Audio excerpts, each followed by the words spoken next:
¿Se puede ver la pantalla? Sí, sí.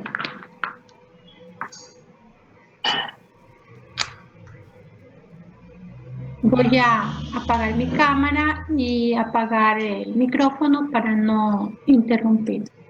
Ok. Buenos días, doctora, compañeros. Somos el Paralelo B con el tema de desarrollo empresarial y potrillo.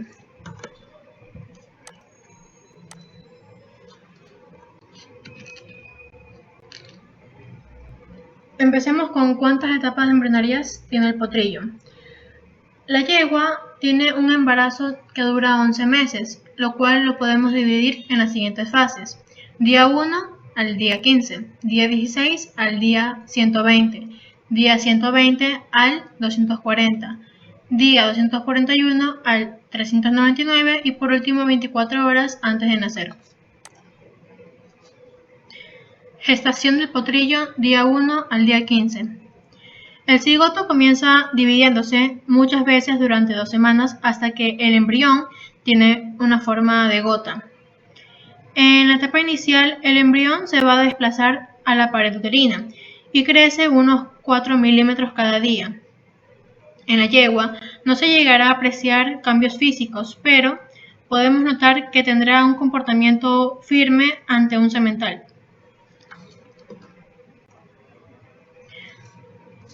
Bueno, aquí podemos ver en la imagen lo que es el pronúcleo. El pronúcleo vendría a ser el núcleo de un espermatozoide o un óvulo durante el proceso de fertilización. La célula espermática se convierte en un pronúcleo después de que el esperma ingresa al óvulo. No sé si pueden ver el cursor, no se puede, el cigoto. Esto vendría a ser la unión de los dos pronúcleos, tanto el espermatozoide como el óvulo. Cuando se encuentran dos pronúcleos quiere decir que hubo una fertilización exitosa. Acá se va a poder ver ya el proceso de segmentación, donde se dará origen a los blastómeros en la zona pelúcida. Se seguirá dividiendo para formar lo que es la mórula y después se va a formar el blastocisto, que vendría a ser que tiene una capa externa llamada trofoblasto y una interna llamada masa celular interna. De la mórula se va a convertir en blastocisto. Gestación del potrillo, día 16 al 120.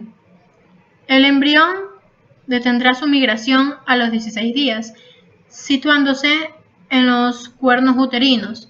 Los primeros días son muy delicados para el embrión, ya que éste puede morir por situaciones de estrés, infecciones, anormalidades hormonales, entre otros. Luego que se dé la fijación del embrión, crecerá unos 3 a 4 milímetros. Desde el día 21 se pueden detectar latidos del corazón. Entre los días 22 y 24 se empezará a formar una membrana precursora del cordón umbilical. Por el día 40 el embrión crecerá notoriamente. Poco antes de los 120 días el feto puede llegar a pesar un poco más de 2 kilogramos. No poseerá pelaje, pero sí tendrá pezuñas y genitales formados. A continuación, mi compañero Javier Franco. Buenos días, compañeros, buenos días, profesora. Voy a seguir la exposición desde el día 120 al 240. En este periodo las patas del potrillo crecerán considerablemente, y todo él aumentará de peso.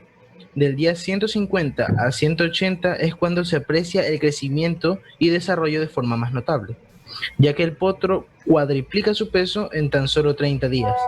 Para el día 180, el cuello se alargará, la crin y la cola comenzarán a crecer. La crin, por quien no conozca el término, se refiere a la población de cabello que se encuentra en el cuello de los equinos. Llegados a este punto, la actividad de la yegua debe reducirse gradualmente. En la siguiente etapa de la gestación, que es del día 241 al 399, podemos ver que las yeguas suelen parir alrededor del día 365, o sea, alrededor del año. Pero pueden llegar a nacer potros perfectamente sanos el día 399. Antes del día 350 se empieza a considerar un potro prematuro. Previo al día 300, lamentablemente, no podrá continuar su vida tras el nacimiento, así que fallecerá. Pues no tendrá el tamaño ni el desarrollo adecuado. El crin, la cola y el pelaje estarán presentes para el día 270. El abdomen de la yegua crece demasiado. Debe aumentar su alimentación un 15% para suplir las necesidades nutricionales del potrillo, que en teoría ya está casi listo para nacer. La yegua prefiere estar sola 24 horas antes del parto. Disculpen el ejemplo, pero la verdad es que me parece apropiado. En la película Spirit, quizás algunos habrán visto, pues la representación gráfica de cómo la madre al inicio de la película pues da el parto del potro es muy cercana a la realidad. Ella está sola, está apartada y tiene un abdomen inmenso, pues así mismo. Las ubres son prominentes y se abultan más de lo normal. Incluso emanan y secretan leche antes del parto. Y bueno, en cuanto a la cría, se debería estar atento, pues es importante recoger esta leche para dársela al potrillo en caso de que no quiera o le cueste empezar a lactar. Eh, bueno, ahora mismo voy a compartirles un video donde se resumen disculpen, la exposición esta del potrillo. Ya les comparto un segundo. Ya voy a dejar de compartir, espera.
Gracias.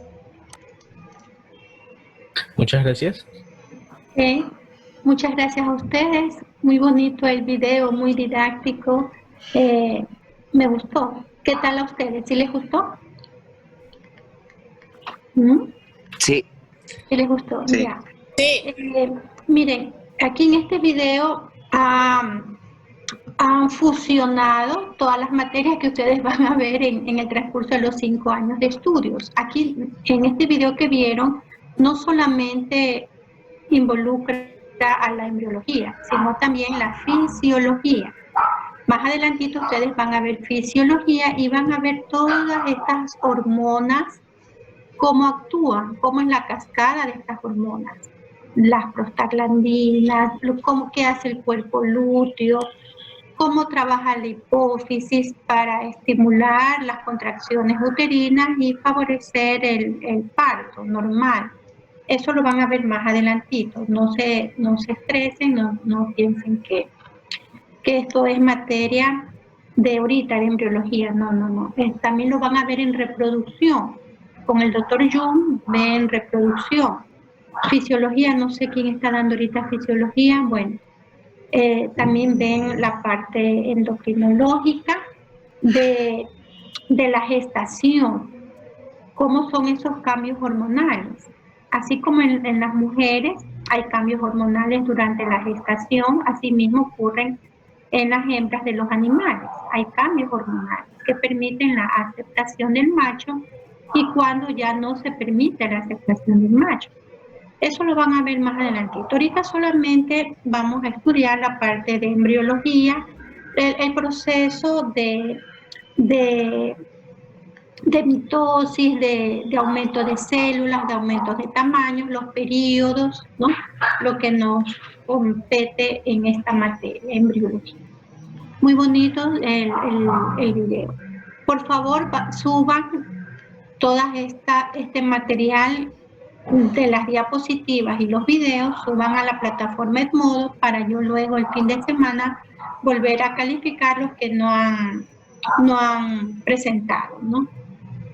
Ok, entonces esto era el tema 6, ¿no? Esto es el paralelo.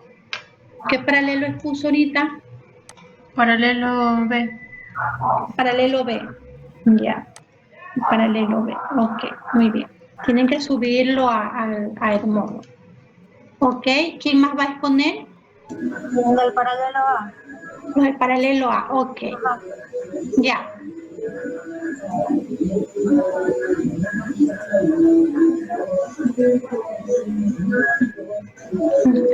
Sí se ve.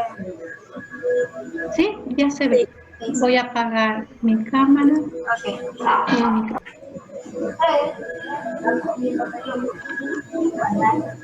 Buenos días, compañeras profesores. Nosotros somos del paralelo A. Por favor, ¿puedes subir un poquito la voz o el volumen para que se escuche ¿Me mejor? escucha bien?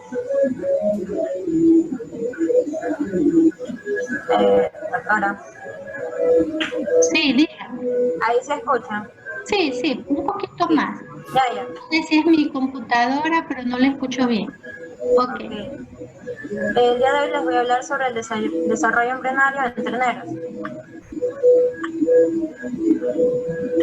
En la imagen A podemos observar la formación con curvatura pronunciada en forma de C, con aproximadamente 28 a 30 días de desarrollo.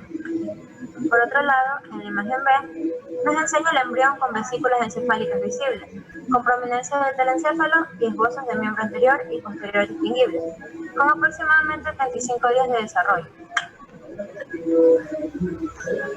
En la imagen C, observamos al embrión con formación de lóbulos ópticos y formación de miembros posteriores y anteriores, con aproximadamente 40 días de desarrollo.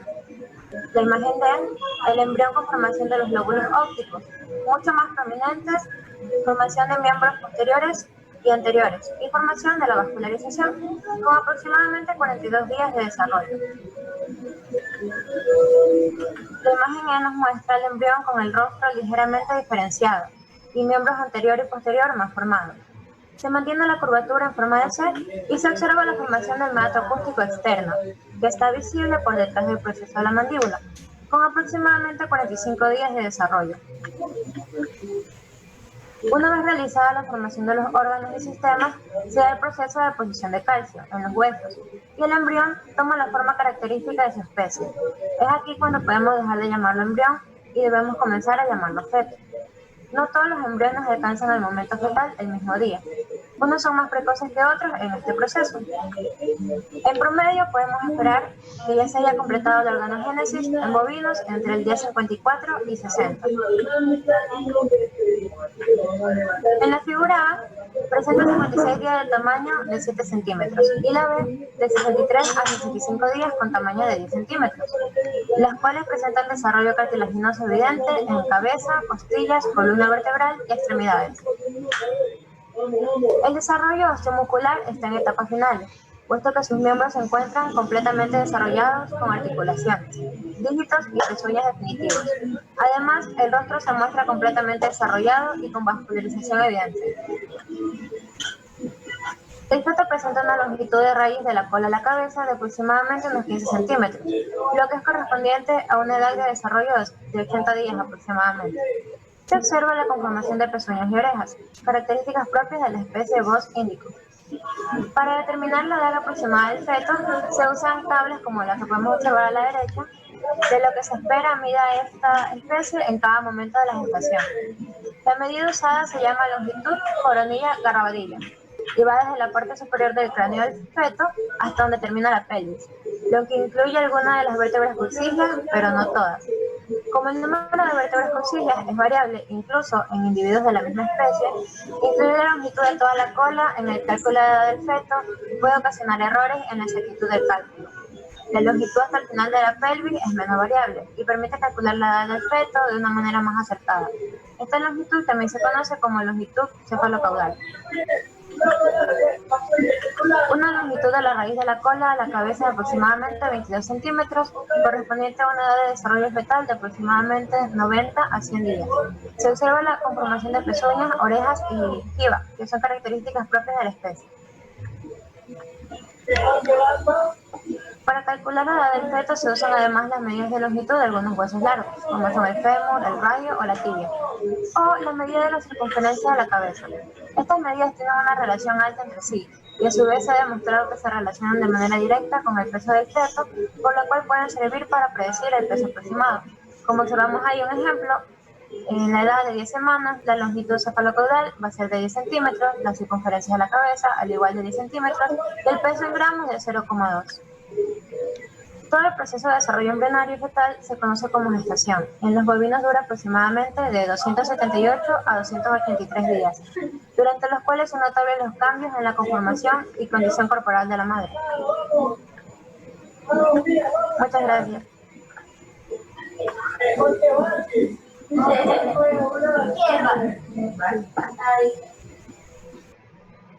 Ok, muy bien. Ya, entonces tenemos el desarrollo del ternero, ¿no? Ahora, ¿alguien más va a exponer? Le faltaría el paralelo a la exposición del potrillo. ¿No la han preparado todavía?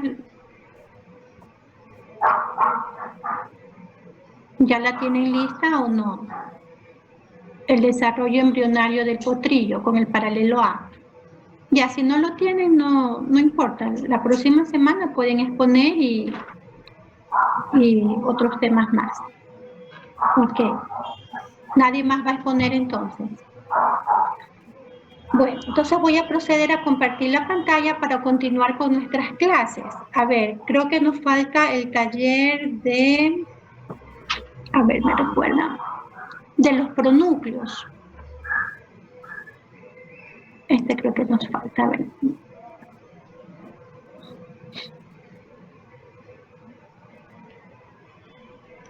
Este de aquí, ya lo vimos. A ver, por favor, me dicen si ya vimos este. Me parece que ya lo vimos. Este creo que ya lo vimos. ¿O no? No, este no lo hemos visto. A ver, los pronúcleos y el citoplasma del cigoto. Los pronúcleos y el citoplasma del cigoto. Clasificación de los cigotos. Ya la vimos en la parte teórica. Creo que nos faltaba revisar como el taller. ¿No, verdad? ¿Me confirman, por favor?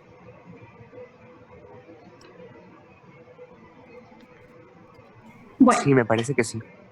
Sí, esta creo que faltaba.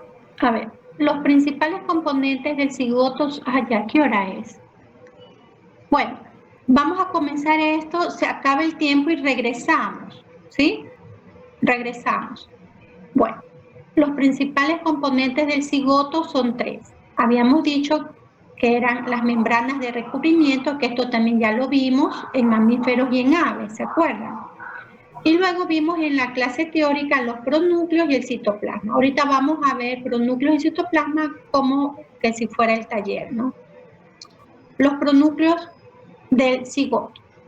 Los pronúcleos del cigoto. La fecundación no se considera completa sino hasta que los dos pronúcleos de los dos gametos se unan para conformar una sola célula diploide con toda la dotación genética del nuevo individuo o cigoto. Al proceso de la combinación de los dos pronúcleos se la conoce como anfimixis. Cada pronúcleo lleva una dotación haploide de los cromosomas, es decir, una N, es decir, solo la mitad del número de cromosomas del nuevo individuo. Luego el cigoto ya será 2N, es decir, diploide, y es debido a la anfimixis. Cariotipo.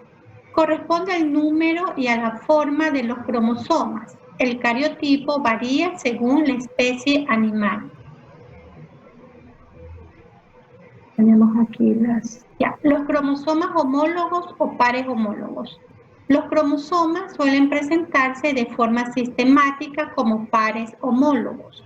El número de los cromosomas no se encuentra relacionado con la mayor o menor complejidad evolutiva del organismo. Los cromosomas homólogos o los pares homólogos son un par de cromosomas que tienen la misma disposición de la secuencia de ADN de un extremo a otro. Provienen uno del padre y el otro de la madre y se emparejan dentro de las nuevas células. A ver, me dice que tenemos 10 minutos. Ya. El cariotipo de una célula humana diploide contiene 23 pares de cromosomas homólogos. La célula contiene 2 pares de cada cromosoma. Un par deriva del padre y el otro par deriva de la madre. Los cromosomas son los portadores de la información genética y los encontramos conformados por el ADN. Los cromosomas conforman los genes y se los encuentra en el núcleo de todas las células. Ya recuerdan que habíamos leído esto de aquí, cuántos cromosomas tiene el conejo, la paloma, los cobayos. Ya, actualmente se analiza al cariotipo para detectar las anomalías genéticas, tales como las trisomías y las monosomías. Las trisomías corresponden a la presencia adicional de un cromosoma, como ocurre con el síndrome Down, que consiste en la repetición del cromosoma par 21, es decir, que tiene 3 cromosomas en el par 21, en lugar de los 2 habituales. Las monosomías es la ausencia de algún cromosoma. Estas enfermedades monosómicas son letales. La única viable reconocida en las personas es el síndrome de Turner en las mujeres, y en la cual solo se posee un cromosoma X. Entonces, el cariotipo de una célula humana diploide contiene 23 pares de cromosomas, esto ya lo habíamos dicho, 2 pares de cada cromosoma, ¿no? Un par deriva del padre y el otro de la madre. El síndrome de Turner, como para fomentar este conocimiento, ¿no? El síndrome de Turner es la única enfermedad monosómica viable reportada en los humanos. Solamente afecta a las mujeres, aproximadamente 1 por 2.500 niñas nacidas. y se caracterizan porque poseen solamente un cromosoma X, pudiendo también poseer los dos X, pero uno es el defectuoso. Presentan un aspecto infantil. Estéticamente estas niñas pues van a presentar este aspecto infantil, son estériles y carecen de los caracteres sexuales primarios y secundarios. A partir de la pubertad se inician estos caracteres sexuales secundarios. Aquí está Henry H. Turner, endocrinologista. Él fue quien describió esta enfermedad, ¿no? En 1938. Y aquí está el aspecto de las niñas con síndrome de Turner. Aquí tenemos el esquema de cómo es un embrión normal, un embrión con el espermatozoide anormal y el óvulo normal. Y aquí tenemos este otro embrión con el espermatozoide normal, pero el óvulo anormal. Y tenemos, este es el normal, XX, y en el síndrome de Turner puede tener un solo cromosoma X o dos cromosomas X, pero uno está deteriorado, uno no está funcional. El síndrome de Turner, no sé si ustedes conozcan a esta actriz en un programa de televisión muy conocido, y ella tiene este síndrome de Turner. Ustedes, los que la conozcan, ven que es bajita, tamaño es bajo y tiene sus características propias de este síndrome. Bueno, el citoplasma del cigoto. El citoplasma del cigoto, en el citoplasma del cigoto se distinguen dos tipos de plasma, el plasma germinativo y el plasma nutritivo, también conocido como vitelo. El plasma germinativo es el citoplasma típico de toda célula y resulta del aporte de ambos gametos. Contiene mitocondrias, retículo endoplasmático y lisosomas. Y el plasma nutritivo o vitelo son los elementos nutritivos dispuestos en gránulos o acúmulos lipoproteicos del tipo lípidos o carbohidratos, como glucógeno. En su mayoría resulta por aportación de la hembra mediante el ovocito. Clasificación de los cigotos. A los cigotos se los clasifica por su vitelo y para lo cual se emplean dos criterios, en base a la cantidad de vitelo y en base a la distribución del vitelo. Según la cantidad del vitelo, los cigotos son de tres tipos: oligolecitos, mesolecitos y polilecitos. Oligolecitos o microlecitos, cuando poseen poca cantidad de vitelo. Mesolecitos, cuando poseen mediana cantidad de vitelo. Polilecitos o megalecitos, cuando poseen gran cantidad de vitelo. Los animales pequeños deben de producir grandes cantidades de cigotos para lograr perdurar sus especies. Es por ello que sus cigotos son pequeños y con poca cantidad de vitelo, siendo oligolecitos o mesolecitos, de tal forma que quepan en el interior de la madre. Y además estos embriones deben desarrollarse rápidamente antes de que se agoten sus escasas reservas alimenticias. Las aves y los reptiles necesitan grandes cigotos con grandes cantidades de vitelo.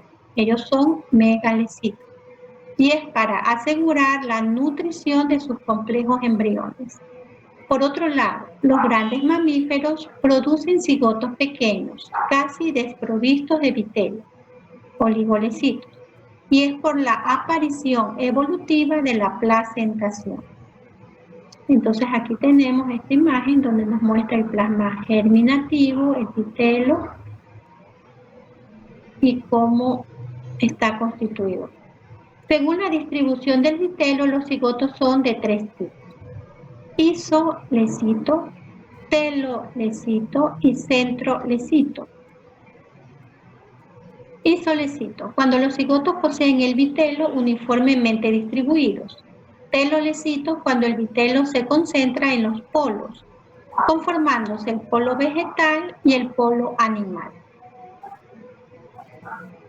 en los cuales se encuentra el plasma germinativo y los pronúcleos, conformándose el disco embrionario o cicatrícula. Centrolecito, cuando el vitelo se encuentra concentrado en el centro del cigoto y por tanto el resto de los componentes se situarán periféricamente. El cigoto y sus polos. El citoplasma y los organelos del cigoto tienen un origen materno. El cigoto animal presenta una polaridad determinada, distinguiéndose dos polos: el polo germinativo o polo animal y el polo vegetativo o polo vegetal. El polo germinativo o polo animal es donde se sitúa el núcleo y aquí se desarrollará toda la actividad metabólica del cigoto. El polo vegetativo o polo vegetal es la zona en donde se acumularán las sustancias de reserva o vitelo. En las aves, el vitelo tiene dos componentes, el amarillo y el blanco.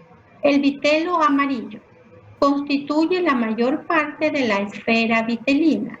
El vitelo blanco forma una parte central, bulbosa, conocida como la tebra, la cual se prolonga en un cuello y se expande por debajo del disco embrionario conformando al núcleo de Pander.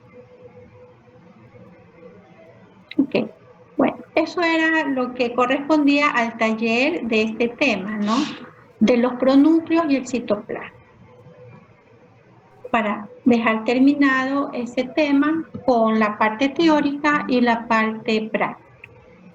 Al regresar, continuamos con la siguiente clase. Vamos a continuar con la clase que nos corresponde para el día de hoy. Voy a compartir la pantalla y nos tocaría ver segmentación.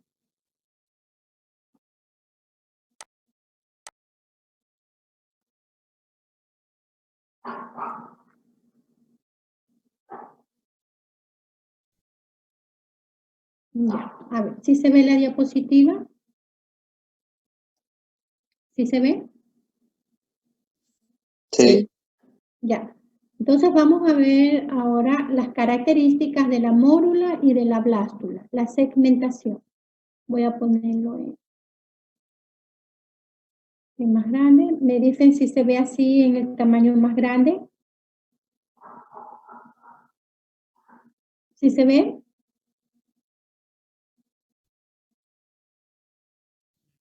Sí. Ahí, ¿sí se ve? Sí. Sí se ve, ya. Entonces, segmentación o clivaje consiste en una serie de divisiones mitóticas rápidas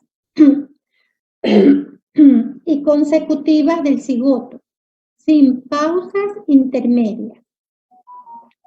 Repito, segmentación o clivaje consiste en una serie de divisiones mitóticas rápidas y consecutivas del cigoto sin pausas intermedias. El cigoto es un ser vivo unicelular de relativamente un gran tamaño que posteriormente pasa a ser un grupo de células más pequeñas de tamaño normal, convirtiéndose en un ser vivo pluricelular. Cigoto es una gran célula, constituida por muchas células de tamaño normal. Blastómero es cada nueva célula hija resultante del proceso de la segmentación. Durante la segmentación, al ser vivo se lo conoce como germen, el cual posteriormente pasará por las fases de mórula y luego de blástula. Las características de la segmentación dependen de la cantidad y de la distribución del vitelo dentro del cigoto. Se producirá una mayor cantidad de divisiones celulares en las zonas en donde exista menos concentración de vitelo. Existen dos patrones o tipos de segmentación: la segmentación holoblástica y la segmentación meroblástica. Vamos a hablar ahora de la segmentación holoblástica. Cuando ocurre la segmentación total del cigoto, es decir, que las divisiones celulares afectan a la totalidad del cigoto. Existen dos tipos de segmentación holoblástica: igual o equitativa y la desigual. Vamos a ver ahora la segmentación holoblástica igual o equitativa. Ocurre en los huevos oligolecitos e isolecitos de los mamíferos. Se caracteriza porque el material del huevo se distribuye equitativamente entre las células hijas, por lo cual los blastómeros obtenidos son similares entre sí, pero cada vez más pequeños, y posteriormente se formará una blástula esférica regular. La primera división es una mitosis normal, que conformará dos blastómeros iguales e independientes y completamente rodeados por su propia membrana. Luego resultarán 4 blastómeros iguales. Posteriormente continúa la división, resultando 8 blastómeros iguales, los cuales siguen dividiéndose, conformando la mórula, con todas sus células iguales.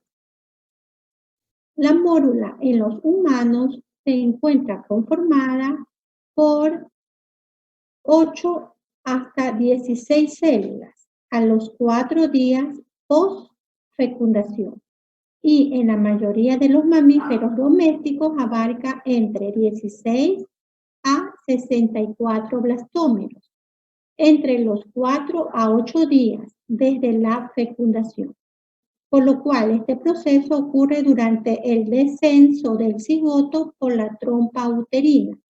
La zona pelúcida se mantiene intacta y su persistencia hasta la llegada del huevo al útero es de vital importancia para la sobrevivencia embrionaria, mientras que las células de la corona radiada se van perdiendo en el trayecto. Luego, a partir de la etapa de 8 a 16 blastómeros, ocurre la compactación de la mórula, durante la cual los blastómeros pierden su forma esférica, se aplanan, se alinean y se unen íntimamente, por lo cual ya no se distingue la separación de las células hijas con la posterior conformación de una cavidad llena de líquido, llamada blastocele. Ya cuando aparece el blastocele, pasa a llamarse blástula o blastocisto. A medida que el blastocito se llena de líquido, sus células dejan de ser idénticas, diferenciándose notariamente en dos grupos celulares distintos: trofoblasto y embrioblasto. Trofoblasto, grupo celular conformado por células periféricas, aplanadas y estrechamente ligadas entre sí, que adquieren morfología epitelial y que conformarán la pared externa del blastocito. Son especializadas para la absorción de los nutrientes y luego participarán en la conformación de la placenta. Embrioblasto, núcleo embrionario o masa celular interna. Grupo celular conformado por células más grandes que se ubican hacia la superficie interna del trofoblasto. Poseen un aspecto globular y redondeado, y sus citoplasmas se conectan directamente mediante uniones intersticiales. Posteriormente conformarán el cuerpo del embrión, como también sus membranas extraembrionarias. Ahora vamos a ver la división holoblástica desigual, presentada por los huevos mesolecitos y telolecitos de los peces y anfibios. Los blastómeros más próximos al polo animal resultan de un menor tamaño, por lo cual son llamados micrómeros. Los blastómeros que se dirigen al polo vegetal son más grandes, por lo cual se los denomina macrómeros, dando como resultado la formación de una blástula esférica desigual. El citoplasma y los organelos del cigoto tienen un origen materno. El cigoto presenta una polaridad determinada, distinguiéndose dos polos, el polo animal o polo germinativo y el polo vegetal o polo vegetativo.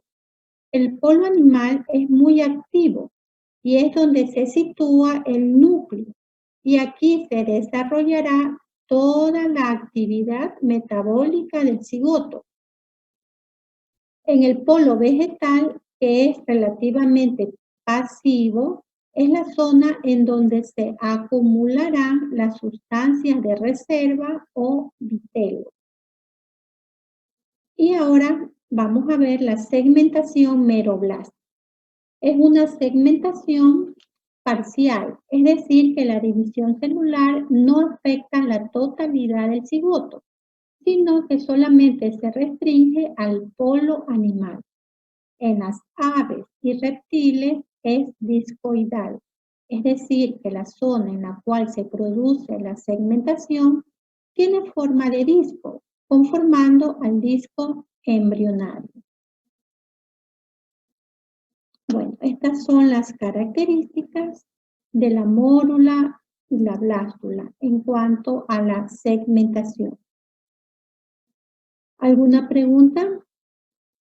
Vamos a pasar inmediatamente al taller, ¿no? Que es casi lo mismo, sino que aquí les pongo alguna imagen para orientarse un poquito, ¿ya? A ver. La segmentación, características de la mórula y de la blástula. Vamos a ponerlo a modo de presentación diapositiva. Ya, sí se ve. ¿Me indican, por favor, si están viendo las diapositivas? Sí, se ve. Sí. Sí se ve. Ya, ok, gracias. Segmentación, llamada también clivaje. Este término, por favor, anótenlo, guárdenlo, porque luego se pudiera olvidar. Clivaje. Consiste en una serie de divisiones mitóticas rápidas y consecutivas del cigoto, sin pausas intermedias. El cigoto es un ser vivo, unicelular, de relativamente un gran tamaño, el cual luego pasa a ser un grupo de células más pequeñas, de un tamaño habitual, convirtiéndose en un ser vivo pluricelular, mediante la multiplicación celular. Se conoce como blastómero a cada nueva célula hija, resultante durante el proceso de la segmentación.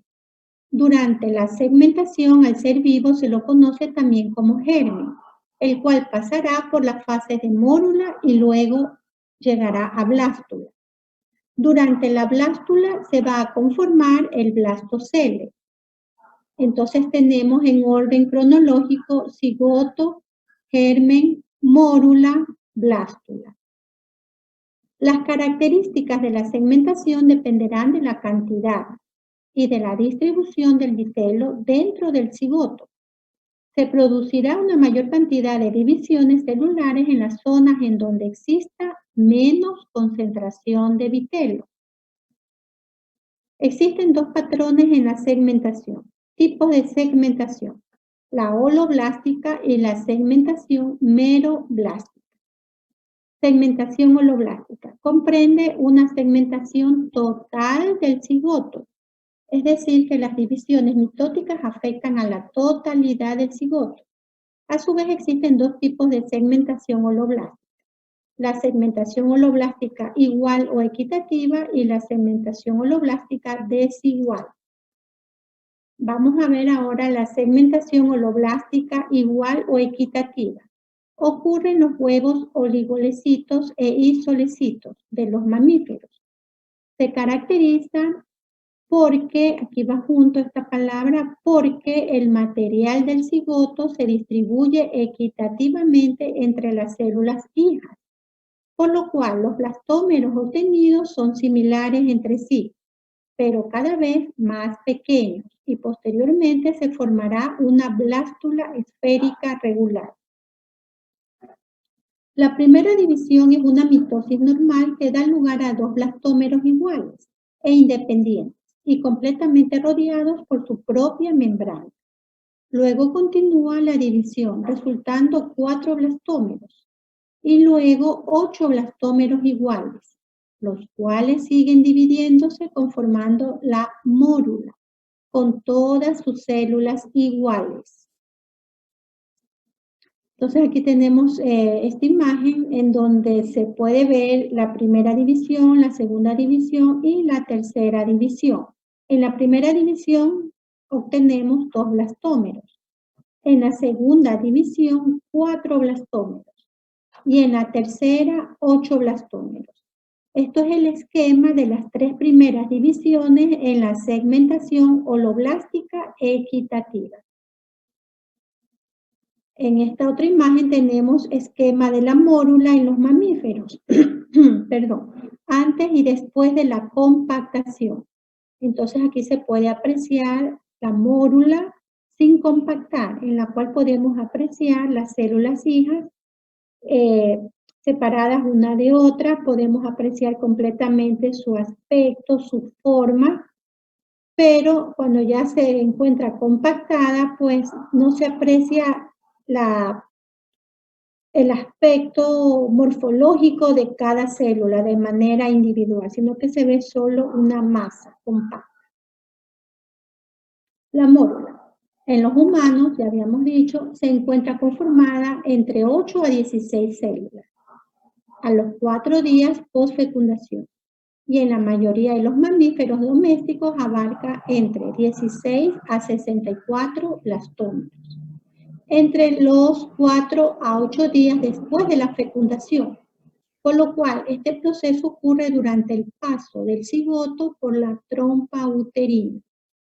La zona pelúcida se mantiene intacta y su persistencia hasta la llegada del cigoto al útero es de vital importancia para la sobrevivencia embrionaria, mientras que las células de la corona radiada se van perdiendo en el trayecto.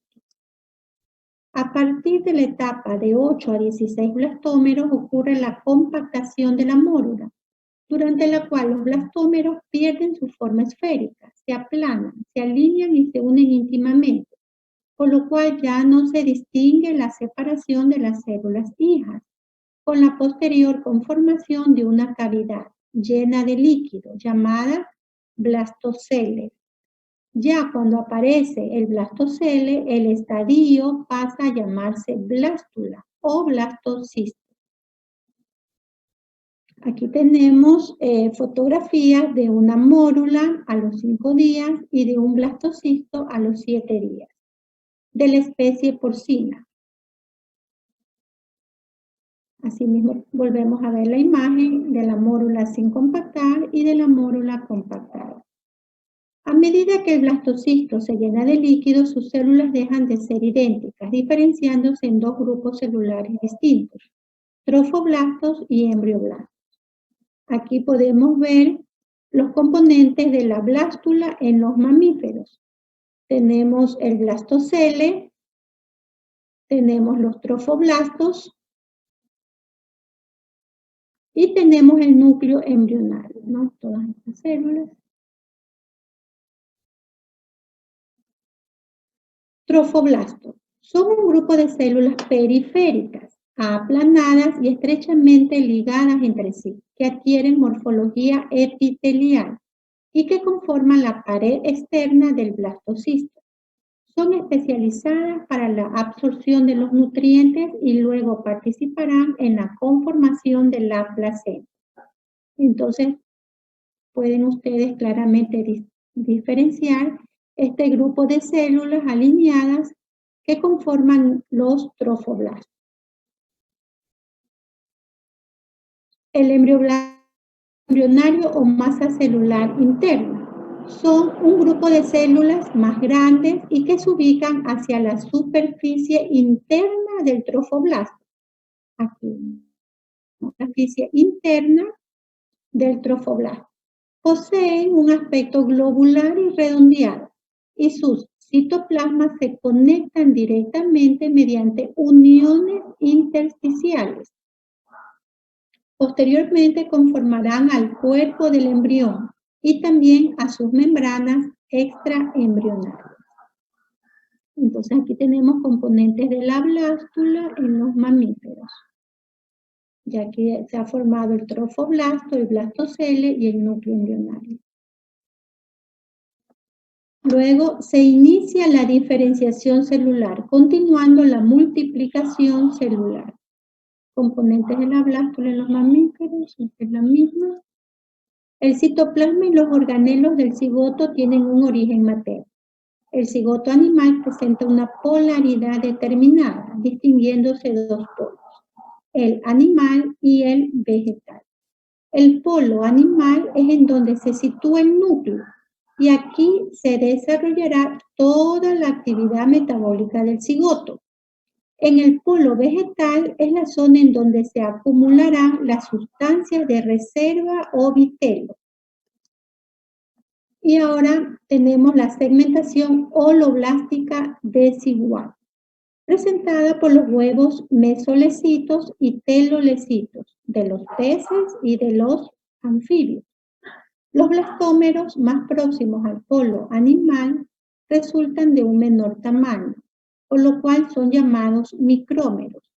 Los blastómeros que se dirigen al polo vegetal son más grandes, por lo cual se los denomina macrómeros, dando como resultado la conformación de una blástula esférica desigual. Aquí tenemos la imagen de la segmentación holoblástica desigual, típica de los anfibios y peces, durante la primera, segunda y tercera división. Tenemos la formación de los dos blastómeros, los 4 blastómeros y los polos, ¿no? El polo vegetal y el polo animal, los micrómeros y los macrómeros. Segmentación meroblástica. Es una segmentación parcial del cigoto, es decir, que la división celular no afecta la totalidad del cigoto, sino que se restringe solamente al polo animal. En las aves y reptiles es discoidal, es decir, que la zona en la cual se produce la segmentación tiene forma de disco, conformando el disco embrionario. Bueno, entonces hemos visto el proceso de la segmentación y las características de la mórula y de la blástica. Entonces, con esto terminamos la clase de hoy. Si no, nadie más va a exponer, vamos a dar por terminada nuestra reunión del día de hoy. Nos estaríamos viendo, Dios mediante, la próxima semana y continuamos el día lunes, ¿no verdad? Ok. ¿No hay ninguna pregunta? ¿Todo está claro? Con las notas, por favor, suban a la plataforma Edmodo todas las exposiciones y todos los informes de los talleres. Son 8 talleres, ¿no? Ya me olvidé. Bueno, ustedes ya saben cuántos eran. Eran 8 exposiciones y 4 informes de talleres. O sea, ¿cuántos talleres quieren en total? ¿Solo 4? Sí, informes de talleres son 4. De los que ya se las exposiciones son 8. 8 diapositivas. 8, claro, de las exposiciones. Creo que es así. Bueno, si me equivoco, me corrigen, por favor. Revisen la plataforma y suban eso para yo poder revisar. Hoy día estuve revisando y ya les mostré mi cuadro de Excel con sus calificaciones a los que enviaron. No sé si este fin de semana pueda revisar nuevamente o si no la próxima semana, así como hoy día, me doy un tiempito y les reviso y les califico. Ok. ¿No tienen ninguna pregunta? Dígame. Sobre el último informe de taller se podía hacer sobre el gato, perro, el que sea, ¿verdad? sobre el desarrollo embrionario. Sí, ustedes eligen cuál quieren, porque en el informe del taller nomás les puse desarrollo embrionario. En las exposiciones yo les clasifiqué, ¿no? Desarrollo embrionario perro, gato, ternero, potrillo. Pero en el informe de los talleres ustedes eligen uno de esos, cualquiera. Ahí queda Solo uno. pero solo uno. Y por favor, ya. solamente envíe una persona la tarea, las exposiciones.